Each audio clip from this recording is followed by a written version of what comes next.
Will I change next month my functional planner? Maybe. I mean, I never rule it out because that's one of the things I enjoy the most about my creative practice is trying new things, doing different things. I am not a person who finds something and never changes. I am a person who finds something I love and then says, well, maybe there's something else out there I like too. Welcome to Scrapbook Your Way, the show that explores the breadth of ways to be a memory keeper today. I'm your host, Jennifer Wilson, owner of Simple Scrapper and author of The New Rules of Scrapbooking. This is episode 185. In this episode, I'm joined by Jennie McGarvey to chat about planning as a creative project.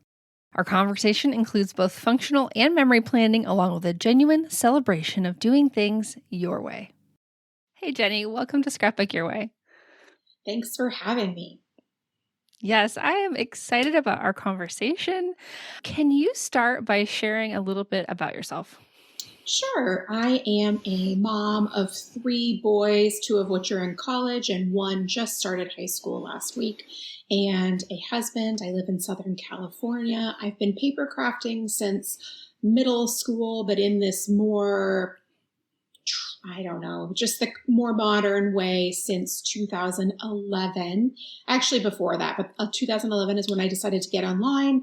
I was really reading a lot of blogs and all that kind of stuff, and it seemed fascinating. So I wanted to join in as well. And since then, I have been working in the industry since 2013 and on lots of teams and publications and all kinds of stuff. Very cool.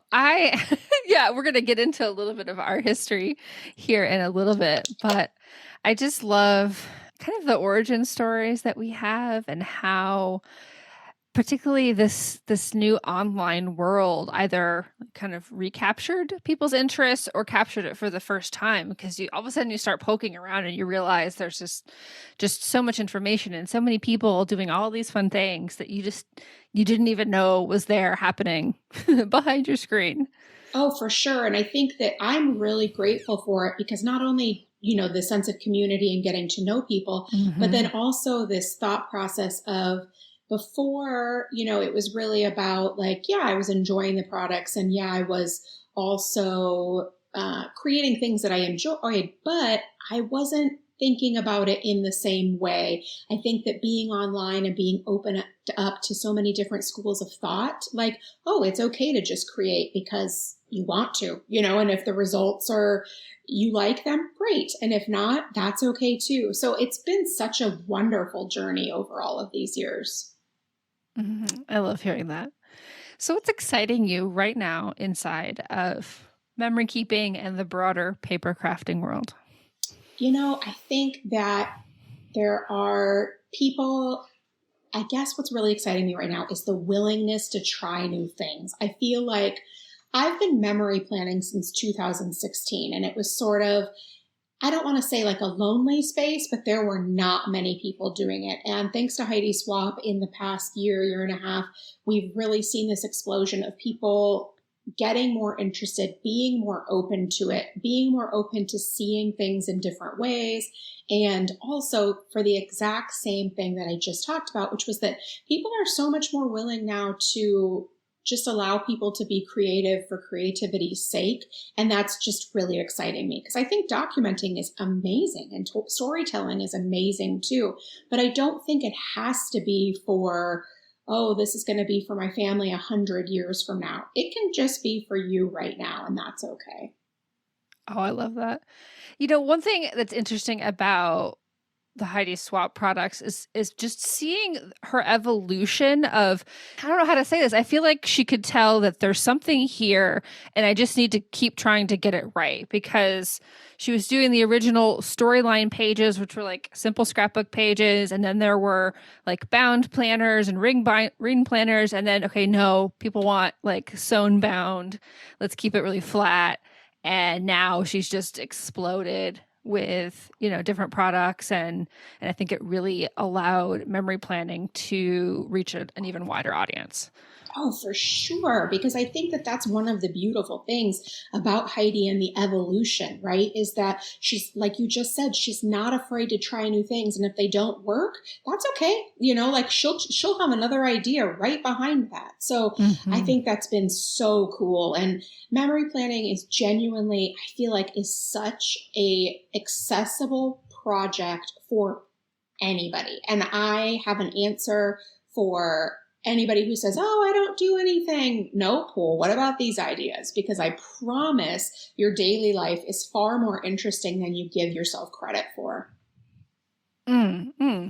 Oh, yeah. So we're going to get more into that. But before we do that, I'm curious about your memory keeping bucket list. So this is a story that feels important to document in whatever format you might want to document it. So what would be one story on yours? Sure. So like I mentioned, I've been memory keeping since middle school, and I'm, mid 40s now. So I've been memory keeping a long time. So I don't have a ton of those, but I do have two things that I just haven't gotten to yet that I kind of want to do. In 2018, I went to Chile for a long weekend and I taught a couple of classes. And I talk about my trip all the time. So this isn't new to anybody who's heard me or followed me for any length of time. I talk about it regularly because it was such a life-changing experience. But so that's one. And then the other is that I've had this idea for about a year now. I'd like to create like a memories album. So up until, I'll say my youth or my childhood, stories that I just remember, things about, family members or stuff like that I just like to document basically with old photos. They don't necessarily even have to truly be related, but if they are, that's great. I just like to get those stories down on paper, just little things, nothing, earth shattering or things like that. Just when you think back to like, oh, I remember being 5 years old and this happened. Like, yeah, I'd like to document those. They seem really fun. Yeah, and I can see for something like that, where let's just say it's remembering memories about your uncle, and you have a photo of him, but in a format where you can continue to add to it as those memories come to you, because it's sometimes hard to sit down and be like, okay, now what's everything? Exactly. No, our brains don't work that way. Something is going to jog your memory, a month or even a year or more down the road. 100% that. Like, and because again, they're your memories, you can use, whatever random childhood photo of you to tell that story. Cause they're not necessarily interconnected. I mean, they could be certainly, but they don't have to be, because you're just talking about memories that you have of your childhood that more than likely aren't incredibly specific to like an age. I mean, they could be because, oh, I remember that windbreaker I got, for the first day of second grade and I was so proud. Like that could be it. And you could have a picture of you in that windbreaker, but it doesn't have to be, is what I'm getting at. Cause I know, I'm sure most of us have random photos from our childhood that you can't tie to a specific event. And then you have stories, the same thing, that you don't necessarily have a photo that helps you tell that story of how your uncle, took you driving one time when you were 12, but like you'd like to document that. Yes. Those are so fun. And I love how our community, our industry has embraced that greater degree of flexibility, I think, with the innovation in products that has better supported that. And then now there's, just so much of a dialogue over, let's get the stories out. And as you said, pair them with what you have. And it's never going to be perfect, but something is better than nothing. Absolutely. And like your catchphrase of, scrapbook your way, exactly the same thing. Just do it the way that you have access to, or supplies you have access to, that you have time for, that you have headspace for. Like, it doesn't have to be anything so specific. And I think that's really, really interesting. So today we're really going to be talking about planning your way and planning as a creative practice all on its own. But first, I kind of want to go back a little bit. You were actually part of our very first creative team in 2012, so a decade ago. Yeah, and I found the bio. I know, it's just amazing how much time has gone by. I found your bio when I was like searching my email last night, and I'm going to read it just because it's so fascinating from kind of an industry perspective to see what's changed. And I'm sure that it's interesting to you personally to think about. You mentioned your boys, that, the youngest one is now going to high school and all that. And it's just, yeah, it's so interesting. But let me read it here. Jennie McGarvey is a stay-at-home mom of 3 boys, ages 10, 8.5, and 4, living in Middle America after a recent move from Southern California. Now, are you back in California now? Yep. I am. Okay. You'll have to tell us about that. Yes. So she's been scrapbooking in the current style, acid-free and with thought, for over 10 years, but has been making scrapbooks her whole life and is enjoying getting more involved with other scrapbookers. In addition to the Simple Scrapper team, Jennie is a design team member for Elle Publishing's Take 12 team, Vintage Street Market, and Paper Issues. Aside from teamwork, Jennie has also been published 14 times in different print scrapbook magazines this past year, back when there were different print scrapbook magazines. Right. Isn't that nuts too? Man. So yeah, tell me what came to mind when you read this. I'd love to hear kind of how your life and your hobby has evolved over the past 10 years. Yeah, I'd love to talk about that. That's so fascinating too. Of course, as you already touched upon, the initial is that, my boys were so small and they're so grown now. Like my oldest son just started his senior year of college. My baby just started his freshman year of high school. So that, of course, in and of itself. And so obviously the stories that I tell that are current are much, much different than they were then. And, obviously my planner reflects that as well. It's also just interesting about how really, very few print magazines are left. And so that's really not the same level of excitement as a scrapbooker as it was at that time to be published in a print magazine. And I find it fascinating that 10 years later, the same hobby, and I classify it as the same hobby because let's be clear, for me, planning is the same as memory keeping. They are one and the same. They're just different formats and I'm using different tools, but the same hobby thrills me 10 years later, and 10 years before that too, because I was still doing it 10 years before that. So that's the part that really gets me, and that there are still thriving businesses like yours, like Paper Issues, that are still serving the community. And I find that to be just really heartwarming. Oh yeah, for sure. And I think it's all those businesses like ours that support kind of the manufacturers too, like in Paper Issues, the smaller shops that have challenges and get people excited and interested in using their products. That's Absolutely. What I think kind of helps keep it interesting in the magazines that we do have. And just hopefully we've been able to kind of support the evolution and help bring people along as things change so widely since they were already changing 10 years ago, but then if you think 10 years before that, how much has changed in that time. So it's just, yeah, it's exciting and very fascinating for sure. 1000%. It's such a wonderful trip down memory lane too, because I love hearing other people's journeys and I don't reflect on my own that often, just because it's something we do daily, right? So you don't really spend that much time thinking about, the actual steps of where you've been. Like, I used to do this. You might think of it in a cursory way, but you don't think about it, more deeply. So that's been fun to think about. Now, am I remembering correctly that you were in Indiana back then?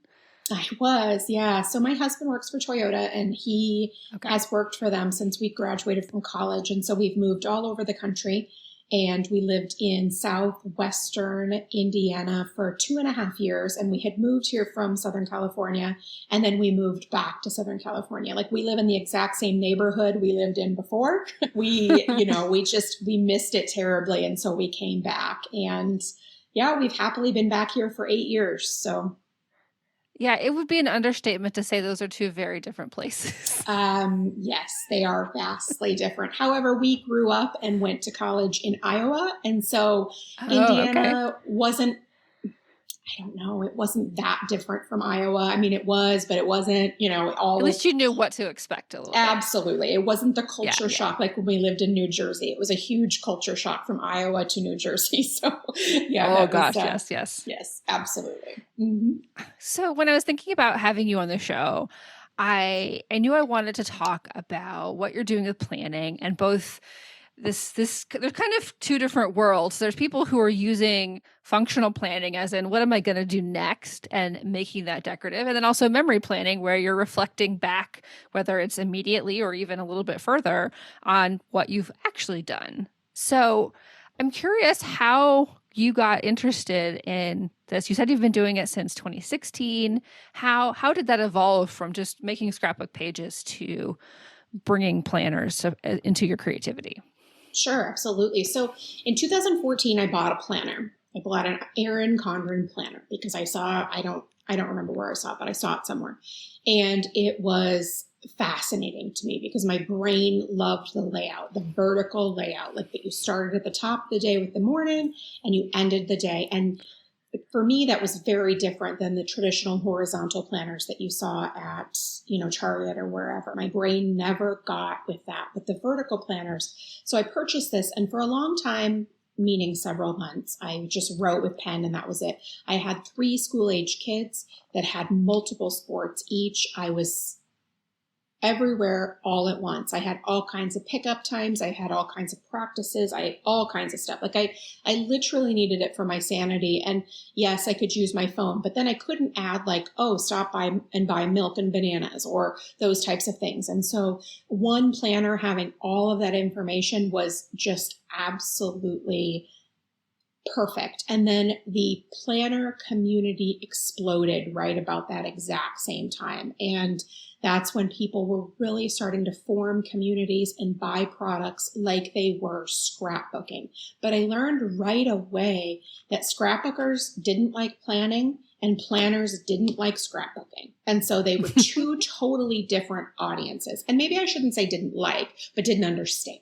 Like they weren't like, yeah, no, I'm not a scrapbooker. I'm a planner, and vice versa. Planners or scrapbookers didn't understand why would you waste all that time on a planner, But for me, I saw right away that this was a tool that I could stay organized. I could get my kids where they needed to go, but then I could also put washi. I could stamp one of my cute stamps there and motivate myself, because how do I motivate myself? Well, when I go back to the pages, I find that washi adorable. I love those 2 stamps that I used there. So for me, it was super motivating to go back and look at those pages because I loved the products I had added so much. I was never over the top initially in terms of what I was adding. It was very simple. And I go back to those early scrapbooks or early planners in the same way that I go back to the early scrapbooks. They were hideous. Like I hate them. Like, oh my gosh, they're so bad, right? The same way that we do our early scrapbooks. And so you just grow and you learn. And the evolution of that as a canvas was absolutely enormous. And then in 2015, the Happy Planner released, and it was very similar to an Erin Condren, except for that it had discs. And I was thrilled with this idea because, again, for stamping, it was much more friendly to be able to pull the pages out and stamp directly on the pages without any coil in the way. So I was hooked from the moment I saw the Happy Planner at CHA in January of 2015. And yes, I can remember it because I can remember it so vividly, seeing the planner and being like, oh my God, this is amazing. Like I couldn't wait for it to happen. And I joined the design team that year and was on it for several years after that, including the squad and all kinds of stuff after that. And then in 2016, I was really struggling with project life, and not because I didn't like it. I did like it, but it was hard to keep up with. It felt really huge every week to fill 2 12 by 12 page protectors full of things. Like it was all encompassing. I didn't feel like I could still make other layouts, and, like I didn't have time for that. And so, or I wasn't making time for that. Right. So I decided, guess what? A memory planner, those pages are only 7 by 9. Yeah, I could probably fill a 7 by 9 page. I also, again, recognized that my kids were so involved because of the ages that they were. And they were young men that liked to play sports and things like that. And so I knew my life would never look the way that it did right then. And I really wanted to capture that. And there was no better way to do that than with divided page protectors or memory planning, if you will, because it really allows you to celebrate the mundane, celebrate the everyday more so than other projects do. I mean, day in the life or week in the life allows that as well, but memory planning or project life really, really celebrated that. And so the first year, I must admit, my first memory planner is on 3-inch discs. They look like drink coasters. They're so enormous. Whoa. Yeah, because every single week had a page protector and then 2 sheets of paper. That was the only year I did that. I quickly realized that was not sustainable. I actually didn't like it because the book itself was too big. And ever since then, I've been getting smaller and smaller and finding ways to include the same information, but make it more compact and succinct. Okay, before we go there, I'm actually curious, do you think the relationship between planners and scrapbookers has shifted since you first started, and how so? I think that both parties are a little bit more aware or a little bit more, I don't want to say respectful, but a little bit more appreciative of the other, right? Or at least planners are more appreciative of scrapbookers, I think, at this point. And I think that scrapbookers do now see the value in paper planners, or some do, but maybe they're not at least saying, why would I do that? That's a waste of time, or that's a waste of supplies, or whatever, and saying, okay, that works for some people. It may not work for me, or whatever. But I still don't think there's a ton of crossover. I don't think there's a huge amount of crossover between decorative planning and scrapbooking. Interesting, because, okay, so I don't know if I totally agree, because almost, I would say at least 50%, if not more, of the guests I've had in the podcast this year have talked about doing memory planning. And these are all scrapbookers. So I guess maybe I mean like actual functional planning, right? Like, so decorative functional planning versus memory planning. I do think many more scrapbookers are jumping on the memory planning because it is amazing. Like, it is really genuinely something that we have always been doing, just with dated paper versus undated, or with, paper that doesn't include a calendar. Okay. Because I'm a decorative functional planner, but I'm not a memory planner. So that's really also interesting to think about that way. Yeah, you're one of the unicorns. I mean, okay, maybe unicorn's a bad example. I've always been a unicorn, of course, but of course, naturally. No, it's just so interesting to think about, and I'm trying to visualize like multiple Venn diagrams here of where these communities overlap. I know that when planning really started to take off, and we were seeing the products, take over and even displace things, especially in the big box stores, part of me was kind of excited about bringing new people into paper crafting in general and all of our fun supplies. And I think memory planning and just the invitation to include photos has kind of maybe made that bridge stronger, because I know there's always been the question of well, how do you get photos that small? And hey, we're scrapbookers, we can help. Yeah, absolutely. So, absolutely. I think that's been really interesting to watch over time, as especially as social media blurs the lines even further. So. Oh gosh, yes, for sure. Social media has definitely changed everything, right? I mean, the entire landscape of the hobby has been changed by social media. But yeah, and I guess going back to your statement too of the maybe lack of overlap, because from my perspective, there's a lot of planning stuff on TikTok, but there's not very much scrapbooking stuff. Correct. Yep. That's absolutely true. That's very interesting.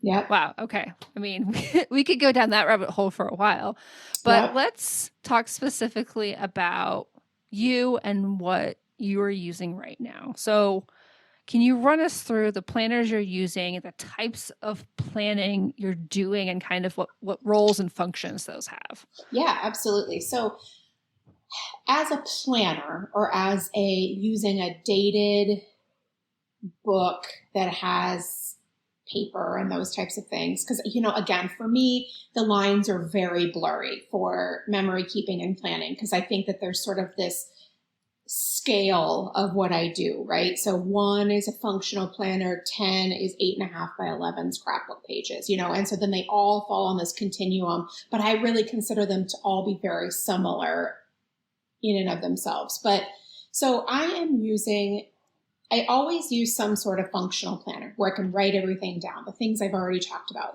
So-and-so has practice. I need to stop at the grocery store. I need to buy printer ink. I need to make this phone call. I operate so much better when I can write those things down.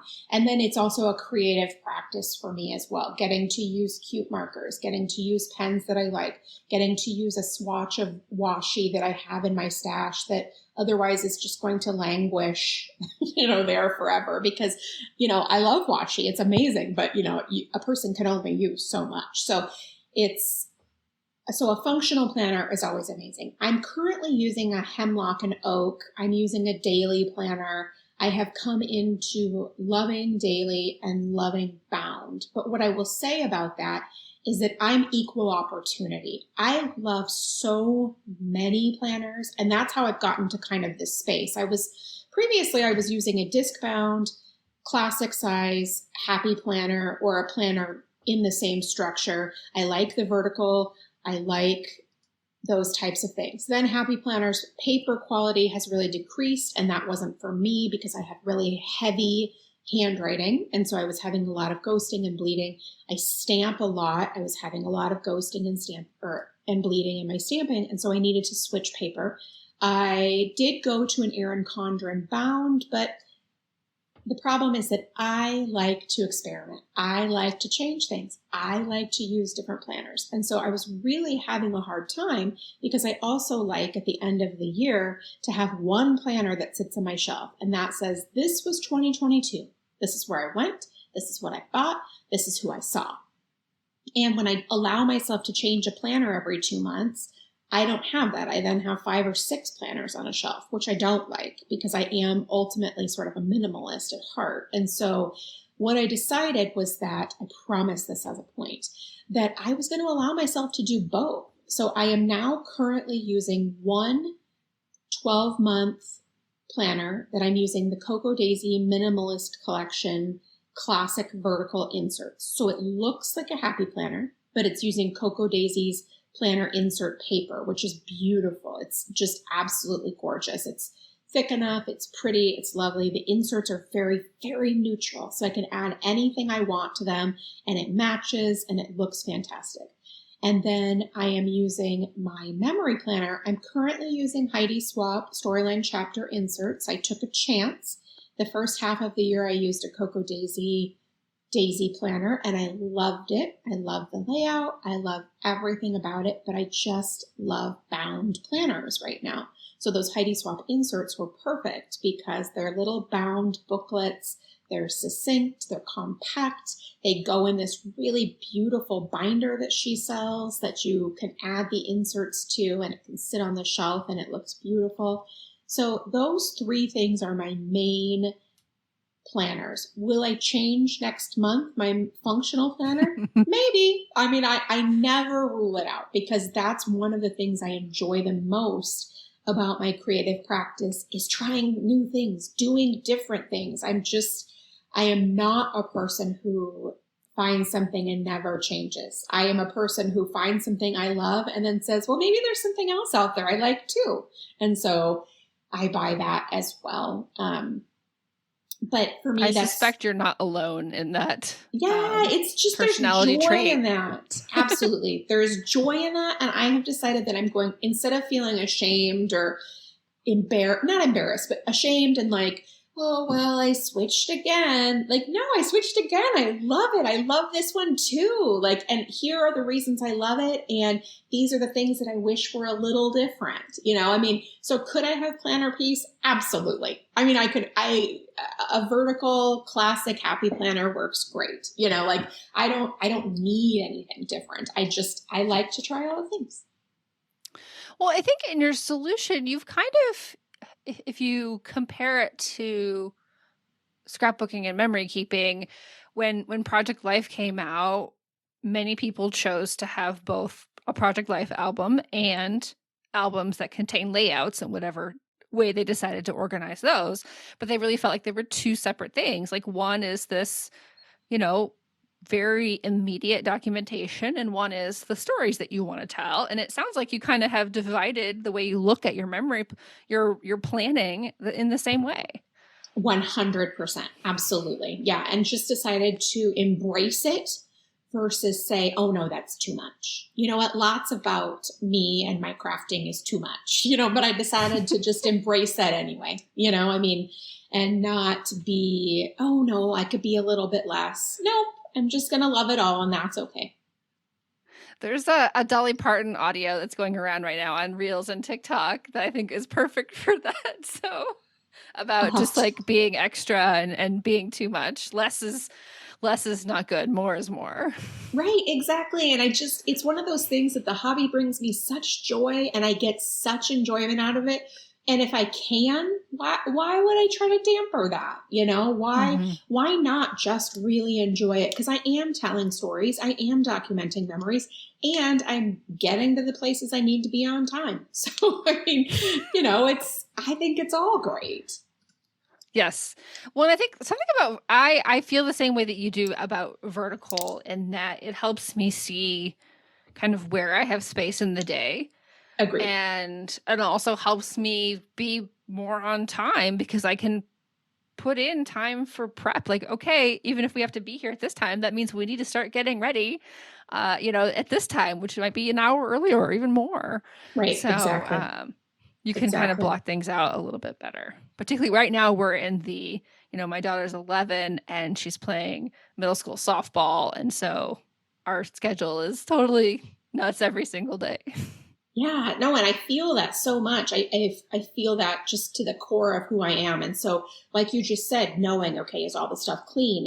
Do I know where all the pieces are? Do I know what time I need to leave in order to be there on time? Do I need to factor in snacks or meals or, just all of those things, and being able to add them to the planner in the way that your brain works? Because I think that's key too. Like the way that your brain operates is valuable. And the thing I think too about exactly that is that, thinking about snacks, thinking about uniform pieces, thinking about time to get from A to B, is that's all memory keeping, right? Like someday you're going to look back on those functional planners, if you're a person who keeps them, and you're going to look back on this year and you're going to be like, oh my God, that's right. I forgot we used to drive to X, Y, and Z, or that was the time that Emily was super into bananas and had to have 2 every afternoon, like for her snack, or, No, it's 8 oranges. She wants me to pack her 8 oranges every day. So, but that's exactly it. She won't want 8 oranges forever. She'll move on to something else. And so,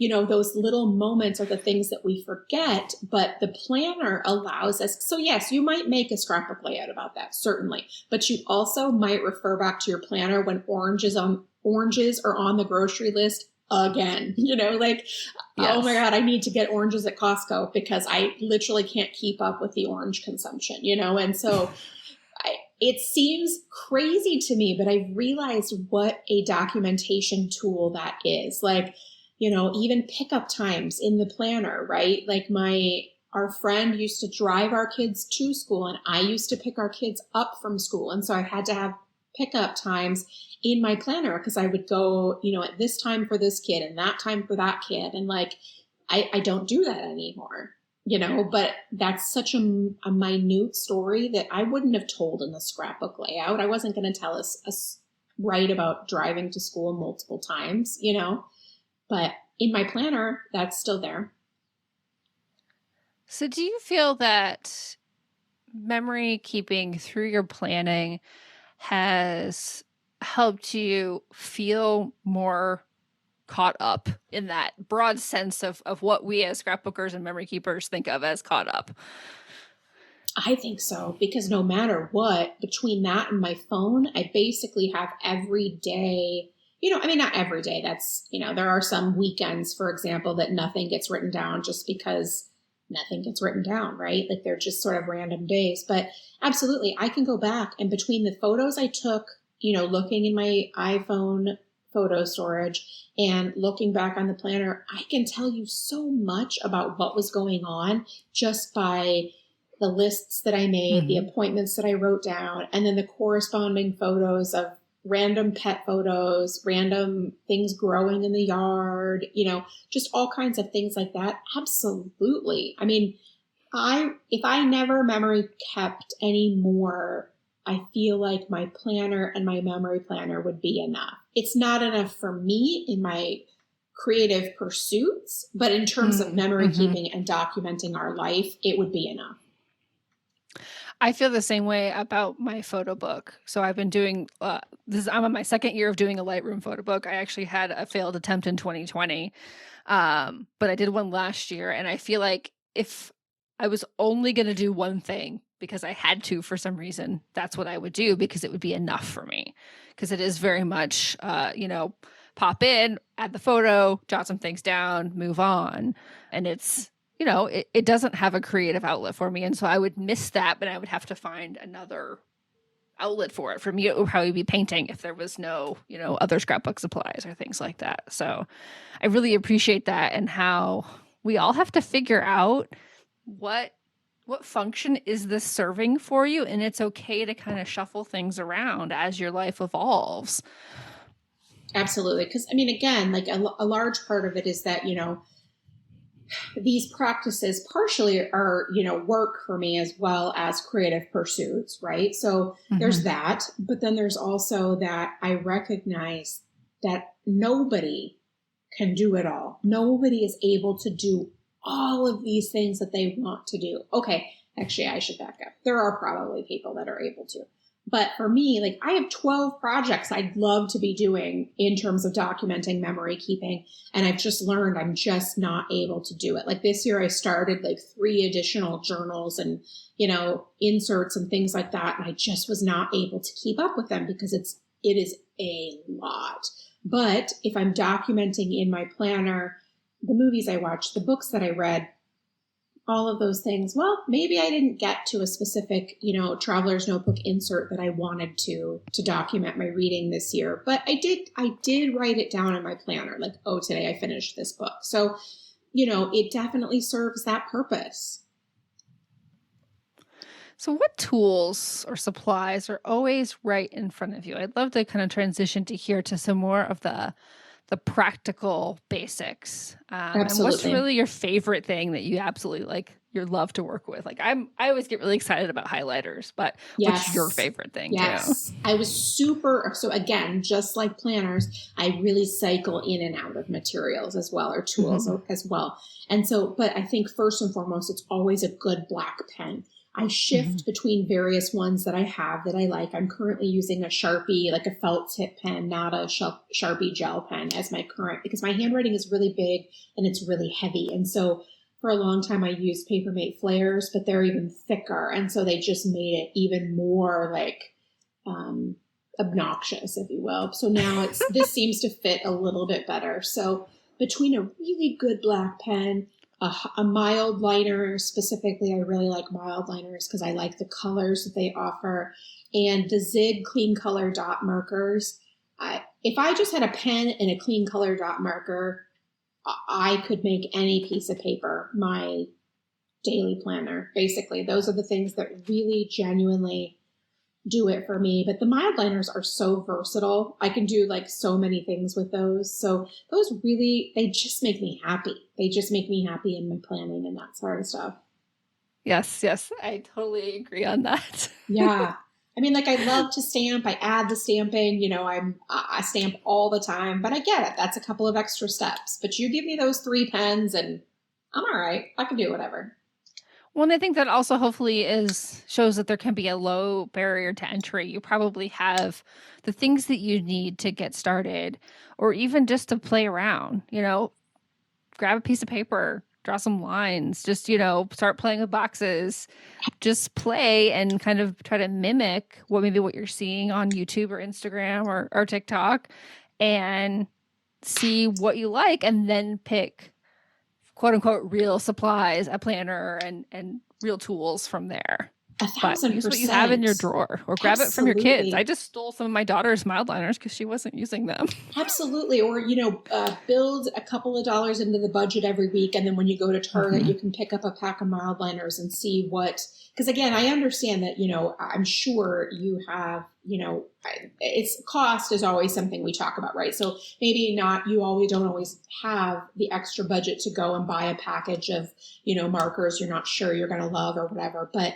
the mild liners, like I draw boxes with them. I highlight everything. I use them for journaling lines, so they're so versatile and the colors are so pretty that between that and a pen, I mean, I honestly could do without any planner stickers. I'll use them because I like them, but I equally as often don't use them. And I share that, all the time because I want people to see what real life decorative planning looks like, because sometimes decorative planning is just a highlighter and a pen, and you can still make it look really cute. So you've touched on handwriting a little bit, that your handwriting tends to be big and bold. And I hear a lot, and this is something that I struggle with, of people that feel like their handwriting just isn't photogenic. Now, obviously, it's totally optional to photograph what you're doing and share it, but that can even impact your own impression of creating something. So do you have any tips or advice that you use to create, a consistent, attractive look? Because you are photographing what you create. Sure. Absolutely. Well, what I will say, though, is that I do hear that a lot in terms of handwriting, even from memory keepers, why they won't add journaling or handwritten journaling specifically on their layouts, because they don't like their handwriting. And I hate hearing that because, and again, I know we have talked about this ad nauseum. I don't mean you and me, but like as an industry, we've talked about this ad nauseum, right? About how somebody's handwriting is so personal and so specific. And like how many people in your own life do you recognize their handwriting and it's so meaningful to you, right? So I feel like people have to feel that way about you and your handwriting as well.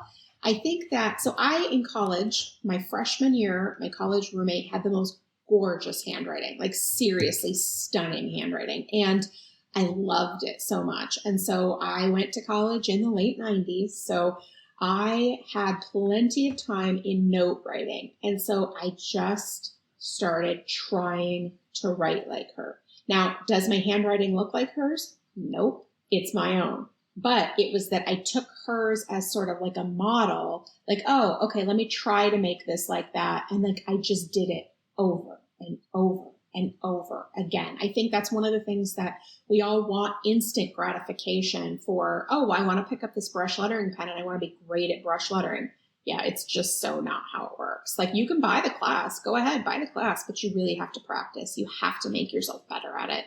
Just like anything else, it's not specific to that, right? But I find like you have to find a pen that feels really good to you when you write. I love a felt tip pen. Like, yeah, gel pens are great. They just don't have the same feeling for me as a felt tip pen does. So Sharpie felt tip pens, right now, they're my favorite. I like a Papermate Flare. I like a lot of them. I like a wider nib. So you'll never see me with a 0.3. It feels scratchy. It doesn't feel good. I don't like how my handwriting looks. A 0.5 is about the smallest I will personally ever go. But I think that trying different pens is where it's at. Find what you're most comfortable with in your hand and then practice. You don't love your handwriting? Okay. You can try emulating different styles too and find what works for you or what doesn't, or you can just choose to embrace it too. I know what I had to do when I started making YouTube videos and doing voiceovers. I hated the sound of my voice. It made me cringe. I was like, oh my gosh. I finally just had to accept it, right? Like either that or I'm not going to make videos. So that, and I feel like the handwriting is the same thing, right? You either have to change it or accept it and move on. I love that perspective. And also just the personalization. We were talking about doing things your way, because I'm sitting here with a big container of 0.3 and 0.4 pens because I like a really, really fine nib, particularly for scrapbook journaling, because I feel like it conceals imperfections better than a wider nib. But yeah, if you are just like with scraplifting, if you see something that you like, you have to then break it apart. When you're looking at people who are doing memory planning and what Heidi Swap is doing. Okay, break it apart. Is it you like that the stamps are layered? Is it that you like that her handwriting is really close together or really spaced out? Kind of going more into the details, I think, is what can help you mimic that even more. And as you said, it requires practice and patience and really paying attention. Absolutely. And I think that, or just letting it go completely, but it's your choice. Absolutely. Just deciding, okay, is it that important to me to be able to create something, beautiful handwriting? Is it that important to me, or can I let that go and just say, yep, that's what it is. Yep, that's what it is. Like over and over. Eventually your brain will be like, yep, that's what it is. Again, I'm not talking about more serious issues. I'm talking about handwriting or, scrapbooking or whatever the case may be. Eventually your brain will just be like, yep, that's how it is, and we all have unique handwriting. It's all interesting. It is all beautiful. And I don't mean that and then it all looks perfect for Instagram or whatever. I mean that it's all beautiful because it's all unique to us. Well, and I also think it's okay to embrace your preferences. If it is something that you care about and you want to practice and improve, like own that. Just like you were talking earlier about, being a little bit extra and loving all the things and having lots of planners. Like if that's what you love, then just own who you are and what you value. And absolutely. It's all worthy, I guess. 1000%. And I feel like you just have to decide where you place the importance. If you place the importance on having beautiful handwriting, then practice. Practice makes better. And so none of us just wake up one day. Okay, maybe not none of us. I'm sure some people wake up one day and have beautiful handwriting, but most of us have to, we have to work at it. We have to find a pen we like. We have to find I love to write on a notebook versus directly on the, on a desk, or, just all of those little tricks and tips. You have to find different things that are good for you. Yes. So, as we've gathered here today, creating in a planner has become your primary outlet, but you're still creating traditional scrapbook pages. How often are you doing that? So I still am weekly creating scrapbook pages, but what I will say is that I'm probably more often creating traveler's notebook layouts, like in a citrus twist, Life Crafted album. I love those. I love that size. I love the finished format of that. I do create like actual traveler's notebook inserts too, but they're usually, I use them more as like a mini album. So like a specific event, or like last summer I made one for the whole summer and it was amazing. And I freaking love it because it just captures our summer so well. I love that. I do still make 8.5 by 11 pages though, probably a couple a month, 2 or 3 a month.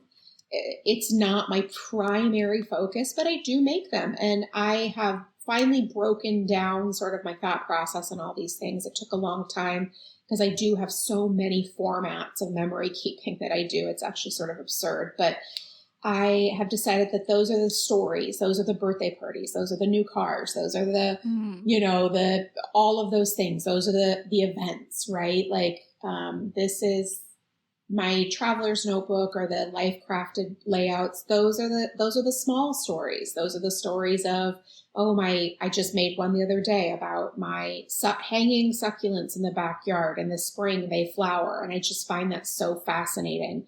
And so a layout like that goes there. So those small stories that I still want to capture, they're still beautiful to me, but it's not a birthday party. It's not a first day of school. It's not, all of those traditional stories that I put in a traditional scrapbook layout. And then I do, so I'm still doing lots of those. In total, probably upwards of 5 to 10 a month between those two. So it sounds like you're kind of equating scale of story with scale of project. Yes, absolutely. 100%. I never thought of it like that before, but absolutely. So memory planning is like the most basic, obviously actually my daily functional planner is probably the most basic in terms of like, buy bananas, buy milk, go to this, go to that. But then, the memory planner takes it up a notch, right? Like I will, include my dog. If you follow me on Instagram at all and you follow my stories at all, I document regularly my dog swimming in the swimming pool because my dog loves to swim, so much so that my friends joke about that. I'm glad you built your dog a swimming pool, because that's basically what it is.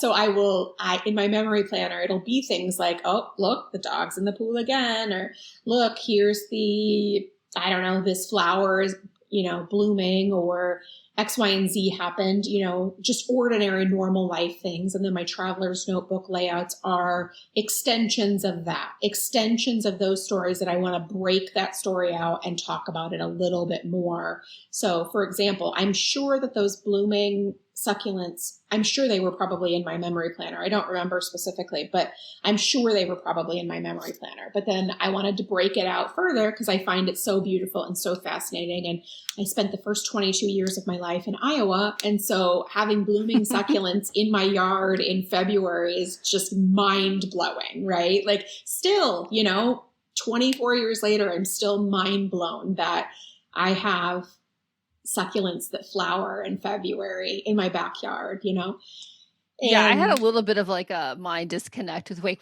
succulents outside? I'm very confused. I know.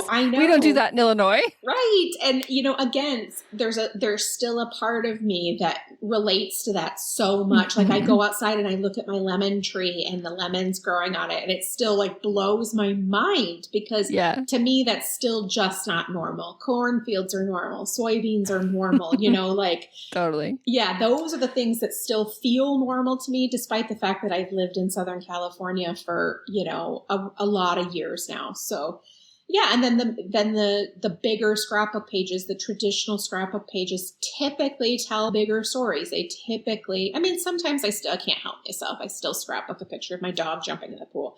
I just can't resist it. But typically those are bigger stories. So I think you're totally right. That's fascinating. Well, I'm curious how, if we had to like step back here, how would you describe to someone else the experience of creating with a planner versus the traveler's notebook versus, a larger, more traditional scrapbook page? I think that for me, I get more into the nitty gritty details and daily parts of our lives. And so that's where the meat is for me. Like that's where this is who we are. This was the life that we led.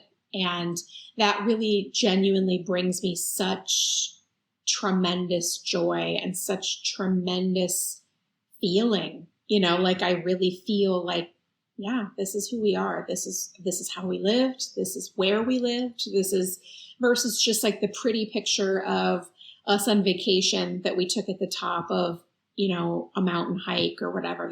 Yes, it was beautiful and it was something we did, but it wasn't really, who we are and how we live, And then I think that the part about it actually physically being in a planner, the coolest part about that for me is that the date is right there. I will never forget the date that X, Y, and Z happened because I'm literally putting it on dated pages. So even if I'm not, like some people are more specific, like, oh my God, I must put the photo on the day that it happened. And some people are like, I don't really care. Just wherever in that week or that month is good. And I don't subscribe to either. I'm somewhere in the middle, right?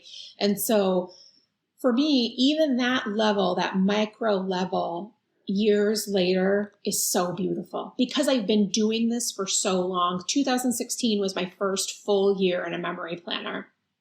And so I think it's 6 completed memory planners on my shelf.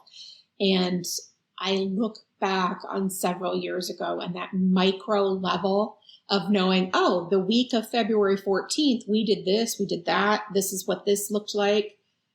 Wow. It's genuinely mind blowing. I don't have to write February 13th because it's already there. Mm-hmm. There's just no conscious documentation of that. What about kind of the design challenges? Do they have similar ones or are they different?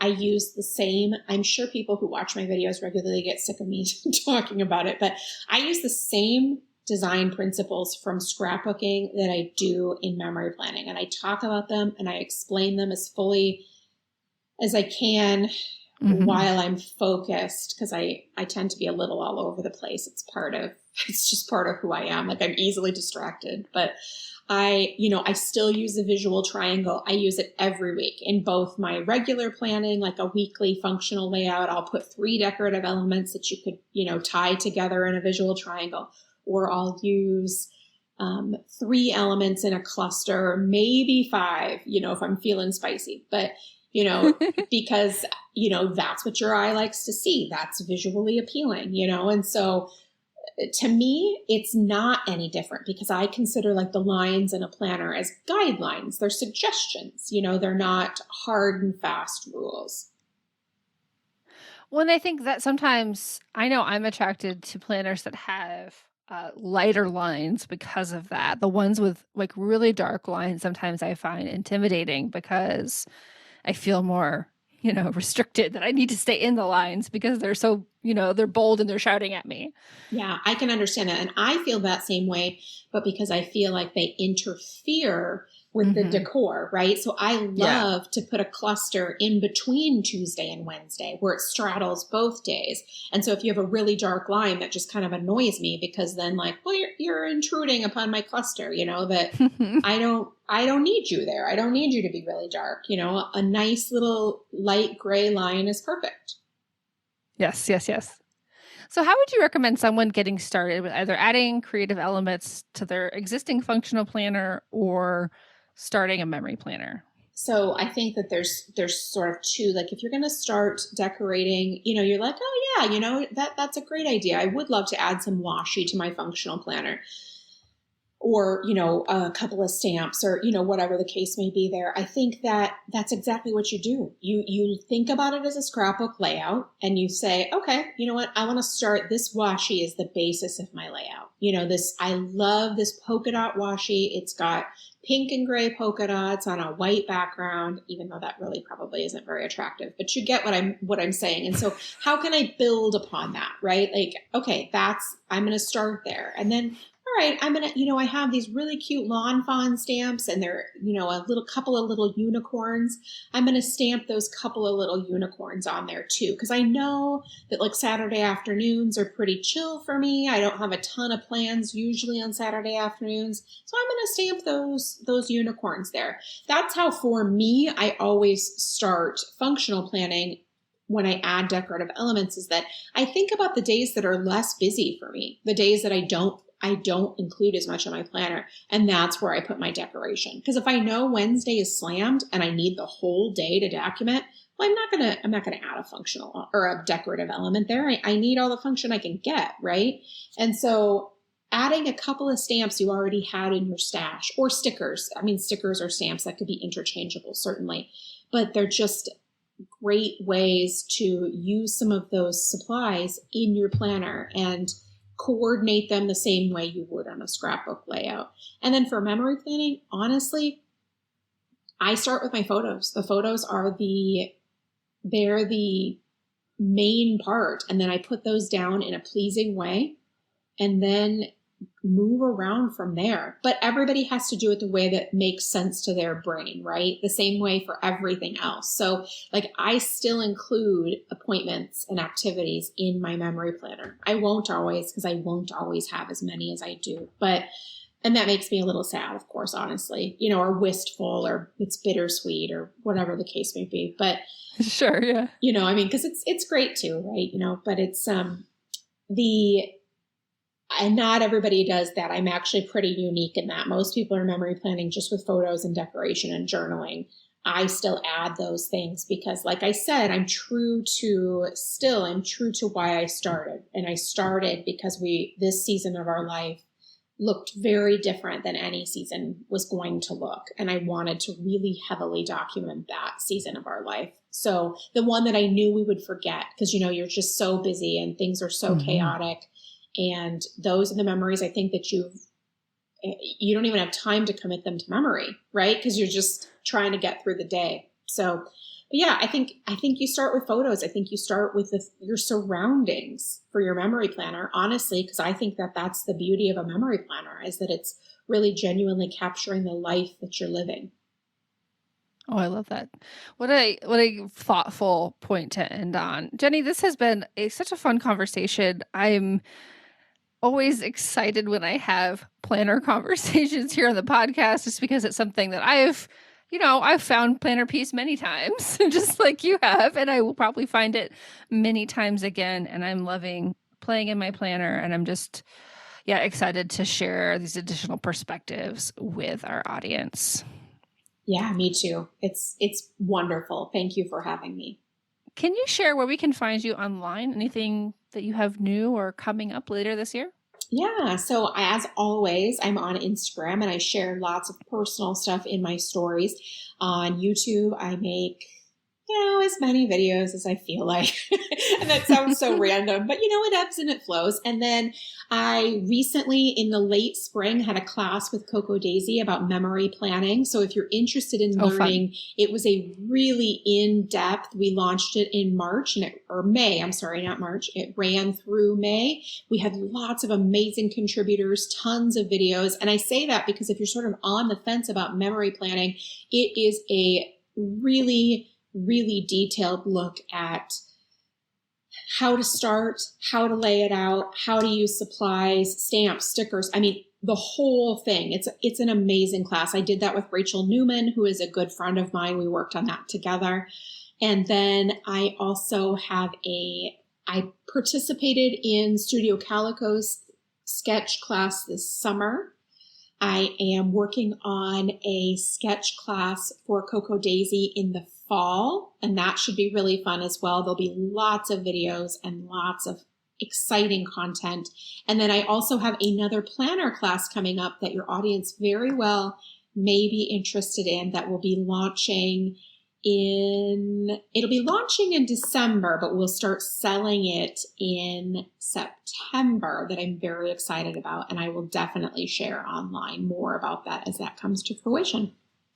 All right. We will definitely include links in the show notes to this episode, either placeholder links or full links if things are available when this episode comes out, and we'll update them later when we can. It sounds so fun. You have a busy schedule ahead. Yes. You need the planner just for your scrapbooking activities. And I sure do. That is for sure. Well, again, this has been so delightful. Thank you for spending time with me. Yes. Thank you so much. And to all of our listeners, please remember that you have permission to scrapbook your way. It's September, and we're kicking off a new creative journey at Simple Scrapper. For the next 2 months, our theme is projects, and we'll be tackling it from every angle here on the podcast and inside of the membership. If you'd like to go deeper into memory planning or the creative project on your mind, I'd like to invite you to join us. When you become a member, you'll get access to the Finishing Project, our signature course to help you finish more of the projects you start. It's just one of the many benefits of being a Simple Scrapper member. Visit simplescrapper.com/membership to learn more and try it out.